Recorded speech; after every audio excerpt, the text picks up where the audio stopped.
Habari ya wenzangu, Maria here. Happy New Year. I hope you are enjoying the first days of 2016. So this video I'm very excited about because it is a request from a mom who is getting ready to send her son to the US, and so she asked me, what do I think are the biggest pitfalls for most young people? I think this is a fantastic question, and I love that the mom is asking so she can prepare her child. I think the first obstacle to many people is high expectations. So when people are at home, we imagine what America is or whatever country you're going to, and until you land, you think that when you get there, life is going to be like you've seen in the movies. When you land here, you realize life is the same for the most part. And not only that, you have to work now to eat and clothe yourself and pay rent, and most of us in Kenya and most of Africa, we just don't do that until we get real jobs. So bring down your expectations or be more realistic. Life is life. If it doesn't happen after 1 month in Nairobi, it's not gonna happen anywhere else. So 2, culture shock. So culture shock is a real thing, and this is the process of acculturation. Basically, when you change environment and circumstances, you go through a process of adjusting. So many people who come to America or any other country are unaware of this, and after a little while, you know, they're first excited about the environment, the possibilities, the opportunities, and then after a little while, they start to feel depressed as their inner mind realizes that they're far from home, they don't fit, they don't speak right, the food is strange, and they start to feel a little depressed. When you're aware of it, first you're like, oh, here we go.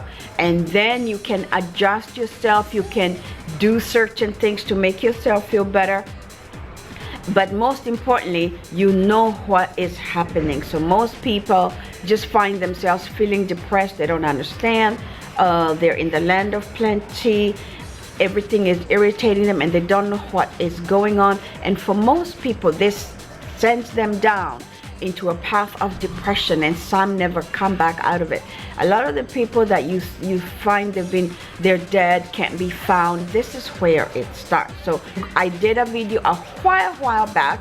It's a long video, but you know, it's worth listening to, or you can just investigate for yourself online what is culture shock.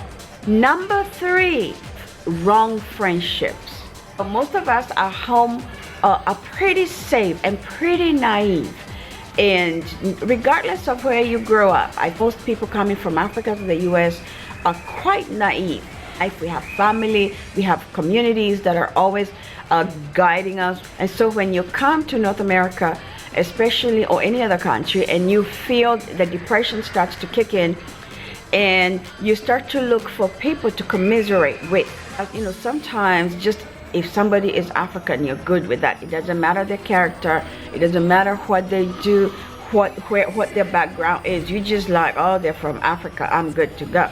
Or somebody is from Kenya, they speak your language, they eat your food, and you're okay with that too. And you start hanging out with people with varied ideas, ways of being that you have never experienced before. And pretty soon, if you're not well grounded, or if you're too lonely, by the way, I'm recording this at work, out of school, so that's why the background noise. If you are weak and already feeling depressed and anxious and hating the new home, sometimes anybody will do.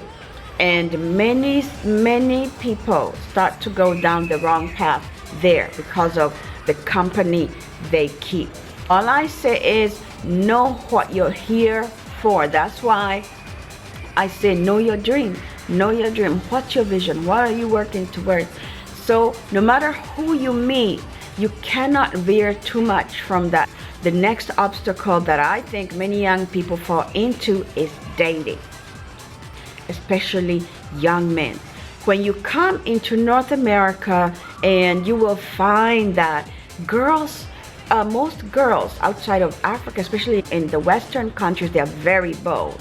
They will come to you, they will seduce you, they will do many things so you can date them. Most young people, they just feel flattered by this. Oh my gosh, she thinks I'm so cute. I'm this, I'm that. She thinks I'm, you start to feel really special. Somebody coming from a sheltered background, certain rules, regulations, and all this. And now here you are, you have all these girls who are telling you how fantastic you are, throwing themselves at you. Many young men just go down that route and they find that somebody is pregnant, somebody is too possessive, and they find that they're in trouble. So this is something to be careful about. Okay, the next reason is veering too far from how you were brought up. Many young people, when they come to North America, or when they leave home, feel a freedom they have never felt before. Like, you don't have to go to church, nobody cares what you ate, what you're wearing, who you're talking to. And some people just veer too far out. They start drinking too much, smoking all kinds of stuff, dating, partying, and all of that. And once again, if you are not solid in why you're there, then it's very easy to get sidetracked, become a party animal, drink all the time. And when you wake up, you're like, oh my gosh, 3 years are gone. What have I done? The last one that I'm going to share that becomes a big obstacle is disconnecting with the family. So when people enter into the culture shock situation, and they try to call home and say how horrible things are, and because people at home cannot imagine this, it's America after all, you begin to miscommunicate. The people over here feel misheard. They need the people at home to really hear what they're saying, that this is not the land of opportunity, the land of the plenty. Sometimes you hear them say, I want to come home. When the people outside of home hear that nobody is understanding them, they start to disconnect from home. It's the responsibility of the household back home to stay on top of it. Don't let them slide from you for too long. If they go for several months, they don't talk to you, especially the young people, come get them. You need to come get them, or threaten to come get them, because that's how they start going away and disappearing. I know I said that was the last one, but now this is the really, really last one. It just came to me when I was talking about the disconnect from home. So you parents back home, you know your child. If you have not brought up your child to be independent and take care of their life by themselves, and leaving Kenya is the first time they're going to need to take care of themselves. If you know your child cannot take pressure, don't send them. Keep them until maybe they finish their undergrad and they come to their master's and beyond.